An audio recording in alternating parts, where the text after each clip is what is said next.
A man seeking God's heart sees by faith and not by sight. One thing about manhood and fatherhood, one of the toughest things is being the change. Welcome back, everybody, to another episode of the Ignite the World podcast, episode number 24.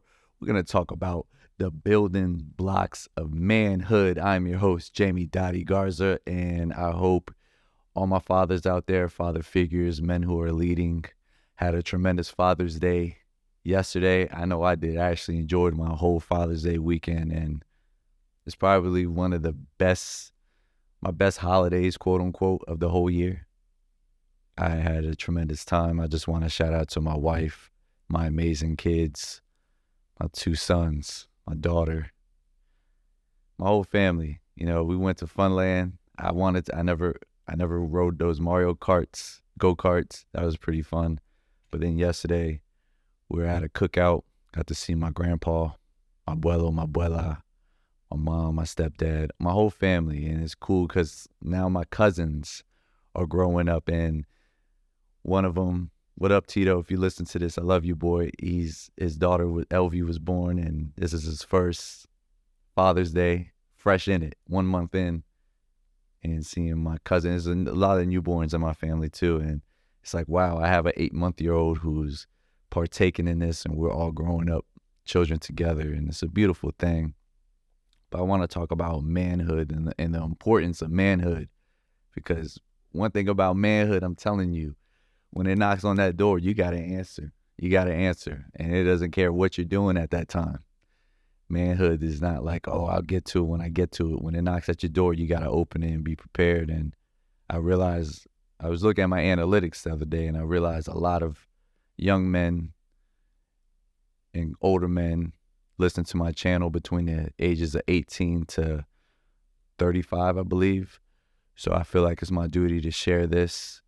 And I want to share some of my thoughts, especially it being Father's Day, and the importance of us men as leaders and leading the youth and continuing to elevate, because I think there's a lot of young men out there who need father figures and a role model, a positive role model, and great conversations to get us through. Behind every young man developing to a man, there was some type of father figure in his life, whether it was a father, whether it was a grandpa, whether it was someone they looked up to, maybe a coach, maybe an older uncle, or a person they got mentored by. And in my case, I realized like it was always been God, first of all.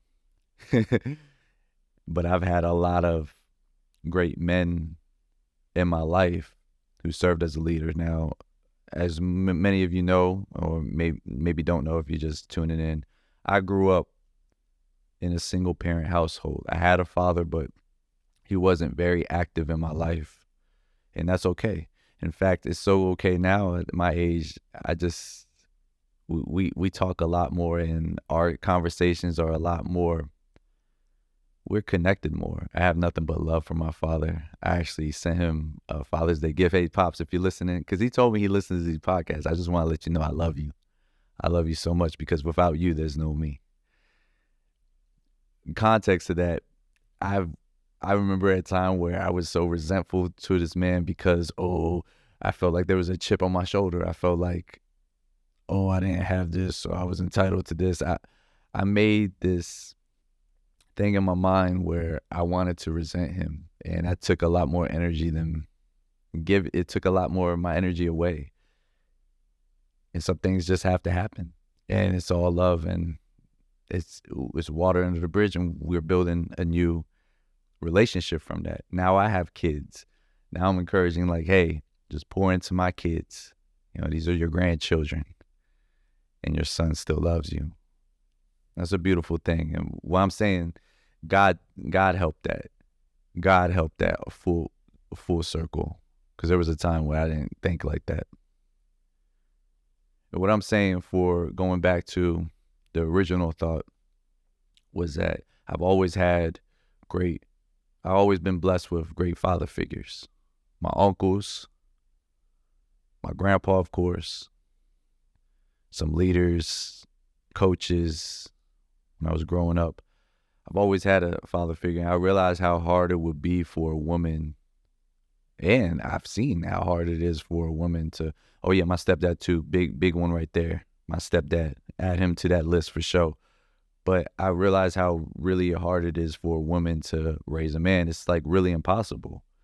And that's not knocking any woman out there. You know, my mom was one of them women. She had to be extra tough on me because I didn't really have a consistent man to do that to me or discipline me or check me. So she had to make me grow up quick because she knew that being a man is tough. And I'm not taking anything from women either. I understand it might be tough for you guys too, but as a man, it's really tough because a lot of times we have everything on our shoulders. Everything. You know, for example, like if a woman is not able to, you know, pay the rent or pay the bills, she won't get knocked by it when you're at a family barbecue. However, a man, if I were to do that, I'll get checked by all the men. Like, what do you mean? You're supposed to be a man. You're supposed to do this. You're supposed to provide. It's in the Bible. All these things, all these hierarchies are in the Bible. So it's a lot of weight on our shoulders as men. And I'm a young man still. I'm 34. Like I said, I've had a lot of leaders and men I looked up to in my life, and it's great seeing them get older and just piecing things together. I'm still learning. I wanted to get on this podcast to talk about my pastor, Reverend Baker. Shout out to Third Mount Zion. He was preaching yesterday. He ignited my Father's Day, so shout out to him. And he was talking about Psalms chapter 13, verse 5. Now, I encourage you guys to read that in your own time to get full context of this word that I'm about to tag and with the thought that goes with it. But he said a quote, and it meant a lot to me, and it's been sticking in my mind. And in fact, I was telling my boys, a man seeking God's heart sees by faith and not by sight. And as a man, it's tough seeing by faith because oftentimes we see what just is right in front of us. We can't see by faith and what's in store for us. I know for me on this manhood journey, and because I said manhood's gonna knock at your door whether you're ready or not. And if you're not ready, you get humbled quick. I've got humbled quick numerous times. I still do. But thankfully, I got God on my side. And I remember, actually, fun fact, I had a discussion with my cousin Tito, Brandon, and we were talking. I love you. I love you too. Oh, I said that already. And we were having a discussion. And sometimes, you know, you just got to trust your own path. We're all building our own path. Sometimes we want to get, others are going to compare what we should be or what the idea of what they have for us. But going back to that verse, you got to have, as a man, you got to see by faith and not by sight. And I feel that 100%. And you was talking like, you know, some of my uncles wanted him to get into the military. Well, he didn't see that vision for him. And he's doing a great job. He's building it up. At 23, he's building the pillars of a man. He's going to fatherhood, manhood, finding exactly what he likes. And he found a woman that he potentially will probably want to marry. And he's learning and developing. And maybe if he went in the military, he wouldn't even be a father right now. You know, he's literally seeing by faith, not by sight. Ooh, what's right there. I'm so grateful for manhood and becoming a father because it keeps me out of trouble. First of all, it keeps me grounded. I get fulfillment out of seeing my two sons develop and helping them, lead them to be better men than I am. Preparing them to be men who are stand up, who have morals, principles, values, who work hard. I tell my oldest this all the time, and my youngest too, but especially my oldest because he's at that 13. And for full context too, whether you're a bonus dad or a stepdad or you're not biological, it doesn't matter. You stepped up. So all the men out there who are stepping up or or have to make a decision of whether they want to step up in a relationship because who they're dating or who they're about to marry has children already, salute to you. I grew up seeing that all my life.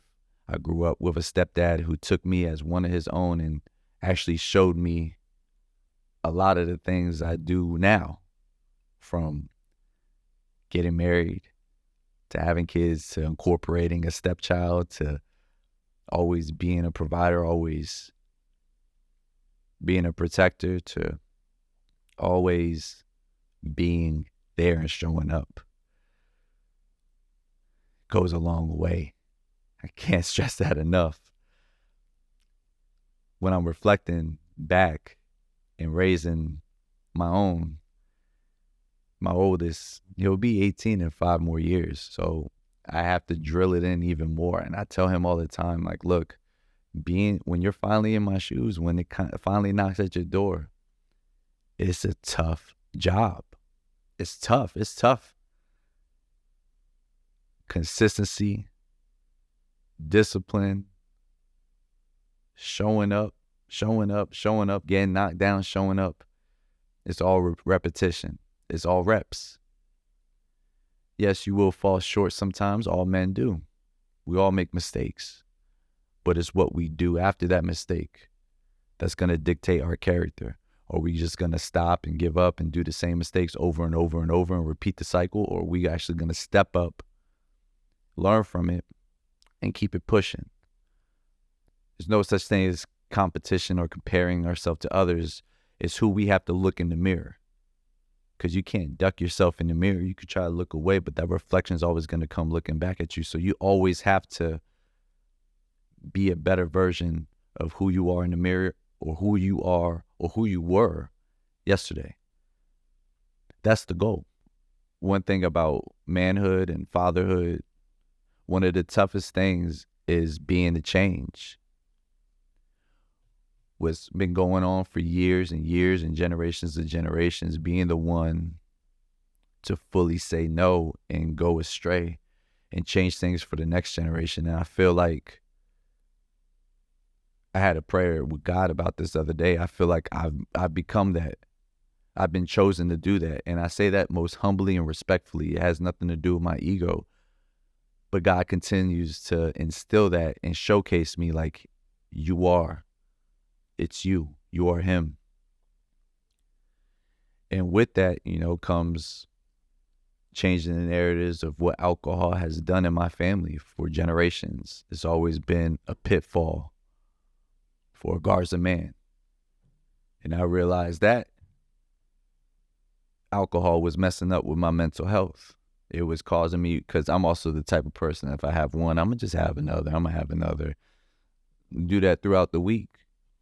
I maybe consume a lot of beers or a whole fifth of Hennessy or whatever alcohol beverage it is. And really it just set me back steps. And this is why I realized, being about a year and a half completely sober. And that was tough, making that decision to do that and continue to show up and continue to lead that example. It's so crazy. We went to Cheddar's the other day and we're waiting, and I was looking at the menu, and I told my family, I was like, oh, look, it's time to turn up. I'm about to get this. It was like a pineapple, I forget, like rum was in it. It looked delicious. And everyone was like, no, like, and I love that because they're keeping me accountable. They love the version of who I am without alcohol, and I do too. And that's the great example when I hear my 6-year-old Carter, who's talking to me, and is like, oh, daddy don't drink. And he thinks that's cool. And that's what I want to do. That's being a positive role model. I've seen both sides. I just want to show him how it could be at an early age if you master this. In fact, my oldest the other day was like, you know what? When I get older, I ain't even going to drink. I'm like, dog, good for you. That means you're going to be 10 steps ahead of the game.